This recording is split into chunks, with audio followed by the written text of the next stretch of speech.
guys, I'm Nathan from Arms and Armor. Craig. Welcome to Whiskey and Weapons, Volume Infinity, whichever one. Cheers. I think we're up to about 8, 9, something like that. Today, we're going to have a little discussion about how most people in the American sword community are or aren't really exposed to original swords. We wanted to talk about this partially because a couple weeks ago, I took a bunch of the Oakshot Institute originals out to SoCal Sword Fight in Pomona, which was an awesome event.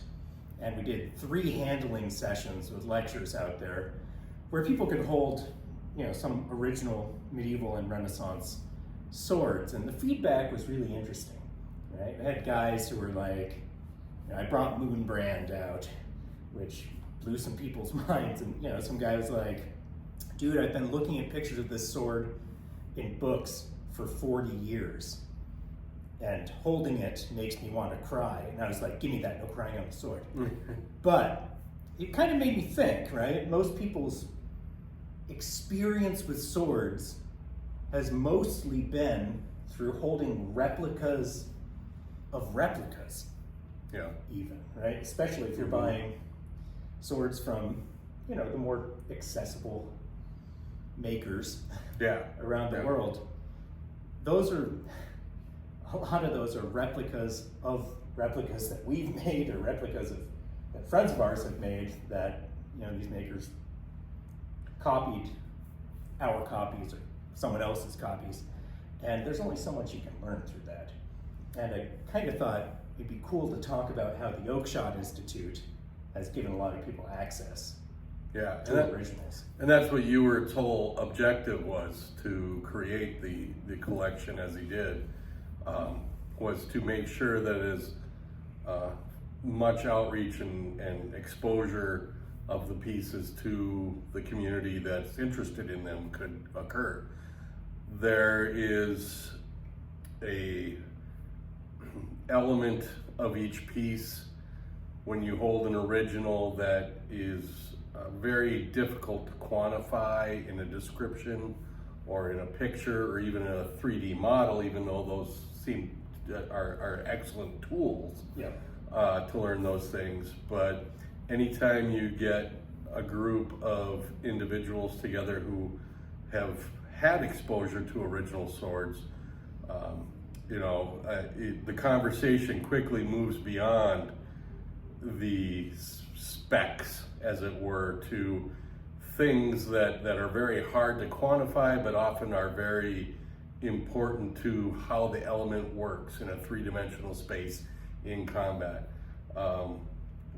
Like when Peter Johnson and I would sit down at the Western Martial Arts workshops or something after hours, and we'd be talking, there'd be a bunch of people sitting around listening to us, and we would often have to stop and try and explain what we were talking about because we had gone kind of off the deep end in a way.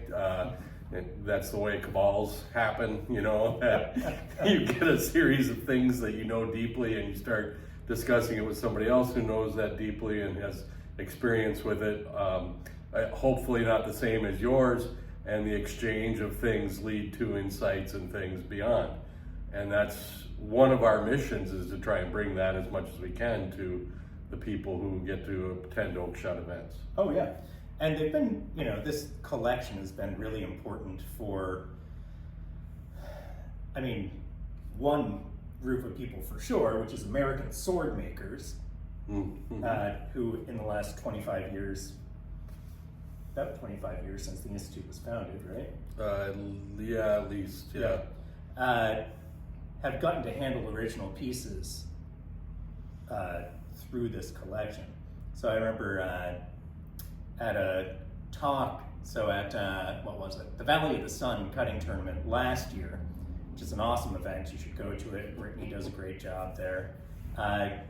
Gus Trim and I were each giving lectures. Yeah, Gus is another guy. You sit there and you start going deep, and things get very esoteric very quick. Right? And so we were talking about these swords, and then Gus was telling a story about how one of the swords in the Oakshot Institute collection, which is a 12th century arming sword, completely blew his mind and changed pretty much his entire perspective on what swords ought to feel like, right? And he's saying also, was Tinker there or something? Yeah, well, yeah, Tinker's very aware and had a lot of, had some exposure prior to us meeting and me bringing the oak shot pieces early on.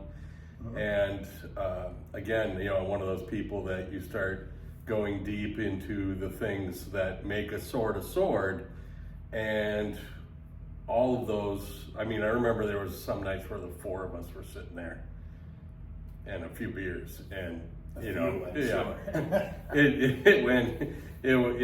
we were discussing things that opened my mind, and I'm sure challenged some of their beliefs about what they thought they knew in ways that are reflected in all of our work today. Just things like in the sword that impressed Gus, and in Moonbrand, the thinness of the tips of those swords are things that, when we try and produce them that way sometimes in the modern marketplace, there's a negative reflection back, because people don't believe that a 1/2 mil thickness on the end of a 3-foot sword is something that they would have ever done. But many swords are that thick at the tip. Yes, yeah. Right? So it's, we're kind of contrary, and we like myth-busting stuff in all kinds of ways, right? And so it's bringing those originals places, I think, really can open people's minds. And I think they were really essential for combating this kind of idea that Ewart was combating too, which was that medieval swords and things from the medieval period were unartful, that they were heavy, that they were brutish, that they were primitive and savage, right? Yes. And instead, in part through the work of the Oakshott Institute and some other folks like Peter as well, sword people today, now I think educated sword people, now mostly think that swords are really light, which has then made me contrary again, and I want to bring the heaviest rapiers that I can find, because the truth is that medieval and Renaissance swords, there was an enormous variety of them, which didn't just mean that anything goes, right? It meant that there's a lot we still don't know about these things. Yeah. And they're designed for very specific uses by the best technical minds of their day. So the people that would be doing weapons development today were doing it back then. We're still human 1.0, different databases to work from, but the very best technology they had being put into making these things the best they could. And people who knew far more than we do about how to use them effectively in a fight. And so the fact that most rapiers probably weigh a little more than most single-handed broadswords, to them is something that was needed in the way they fought. And today people have a tendency to really dive in on the broadsword needs to have weight forward to cut, where the rapier needs to be able to do twirls and such. And that may not be the way they were used in the majority of cases. And when you look at and actually hold originals, like, we did a thing, are rapiers fast and light, several years ago, and the answer was sometimes. Right? Sometimes we'll put a link below. Sometimes they're really heavy, because they're not doing what you think they ought to do from your modern research. And holding and studying the originals is really the only, it's not the only way, it's a necessary part of understanding how sword fighting happened. The marriage of understanding the information they left us in the manuals and such on how to use them correctly, and then understanding how the physics and the structure of the pieces with the material science of the day interact with that, creates a much deeper and fuller understanding. So when you are researching these things and practicing them, it's really important to keep that element as realistic as possible in the context, so that your actions on in replicating the use of the sword are maximizing the sword's use. Sure. As it was then, not how we want to force it to act today.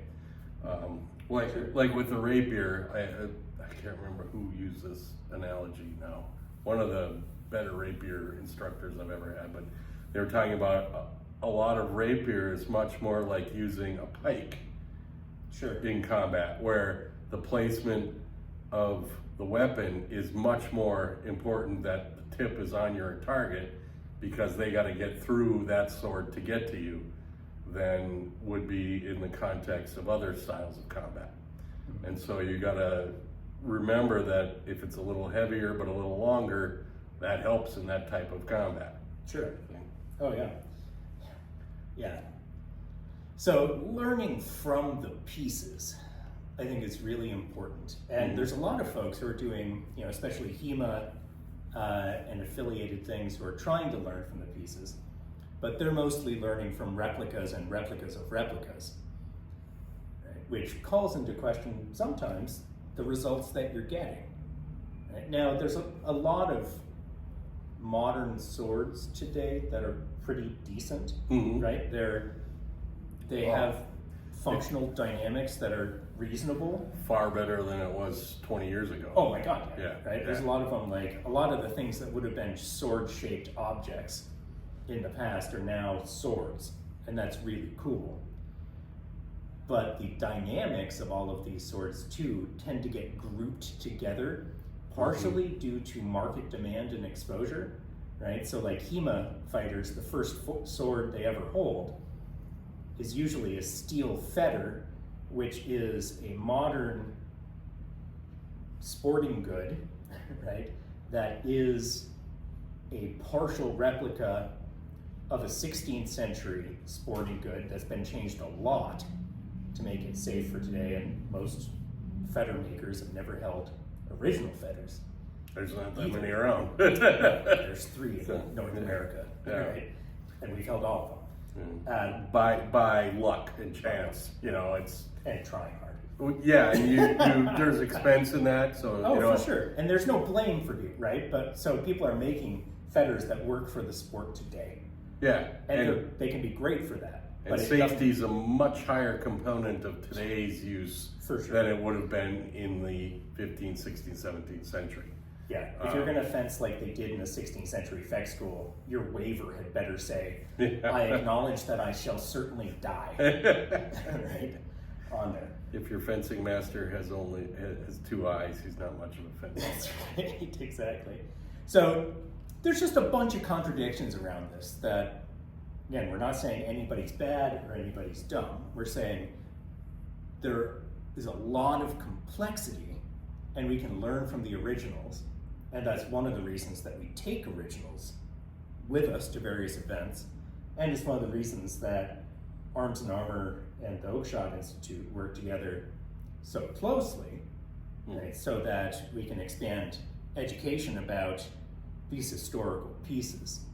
And because we care a lot about the sword fighting community, because we are dorks of that kind. And it's one of those things that we've said for years around here is, for us, and I know other makers too, because we've talked about it, having good knowledge out there is more important than us trying to compete for a sword sale. Sword sale is a sword sale. People are going to buy here, there. There's people going to have their favorites. We're not sword makers for everyone, but we are sword makers who have spent decades, much life experience, enormous amounts of personal, I don't even want to call it wealth, but we have spent more on finding these things out than is probably healthy for a modern human. And we want to share that. And it's important for us to try and help elevate the community's knowledge and understanding of that. We still, oftentimes, I will get requests or ideas from customers. They want this, that, or the other thing, and you can tell they're trying to maximize an envelope. They're trying to get it to an edge where they're going to get some benefit from the piece. And that may be functional in some ways, but more often than not, what they're trying to do is pushing the piece outside the design envelope of the period, because they are trying to achieve something that maybe they didn't try and achieve with that type of sword. Right. It's really tough to come up with something new and different in this, because human beings have been working on it for a couple thousand years. Yeah. And the people doing it throughout most of history were the very smartest people in the world, which we do not categorize ourselves in. But we stand on the shoulders of giants when we're trying to do these things. It's like, I remember once at an event, I had the Schloss Airbox sword out, right? Mm-hmm. So an original late 15th century German longsword that's right from the period when Lichtenauer was being utilized as a system at the height of that practice. And it's a sword that came out of Erbach Castle. Like, we know a lot about it, and it's great. And someone came and picked it up, and they were like, they were looking at it, right? What the hell is this? Like, it looks like a longsword, but the grip's too short. I was like, no, that's an original longsword. Right? That's what people were fighting with. They're like, no, longswords have a long grip. What is that? It's like, it's German. It's from there. And they're like, oh, German. They just didn't know what they were doing. And I was like, all right. Yeah. Okay. So part of it is having the humility to know when you don't know, which was one of the awesomest things about SoCal, actually. Like, there were probably 150 people that handled these antiquities out there over 3 days. And there was such an openness to learning among the people who were there, which was great. It was just wonderful and made me want to talk to people a lot more and show them these things, right? And the other makers there were all great, doing good stuff. And we made sure that they all got to handle these originals too, because it's not knowledge that we're going to hoard. Right? It's for sharing. And other people are doing good stuff too. Like my buddy Chris from Sterling Armory, he's been going to lots of museums. He's been learning lots of stuff, like James Elmsley and like Todd, and like there's a bunch of folks who are doing really good research. And we're not saying we've got a monopoly on it. And when you run into those people, ask questions, listen to their answers. Oftentimes the most interesting things you will learn is when you ask them, what have you changed the most in your understanding in the past 5 years or 10 years or something? Or what's the most important thing you wish you had known 15 years ago? Yeah. Other than investing in certain companies. What blew your mind? Yeah. Right? Yeah. Because those are where you start to find the clues and the enlightenments that people have achieved with their efforts in long-term study. And we want to all keep that information in the mix, and so people are learning more from that every day, because it's important. Yeah. So, to wrap it up, we can learn a lot from the artifacts themselves. If you're not able to handle the artifacts themselves, you can learn a decent amount from good replicas. But even the best replicas make choices and compromises in order to be able to to exist, right? To sell these things. Yeah. And there's all kinds of subtle changes that happen.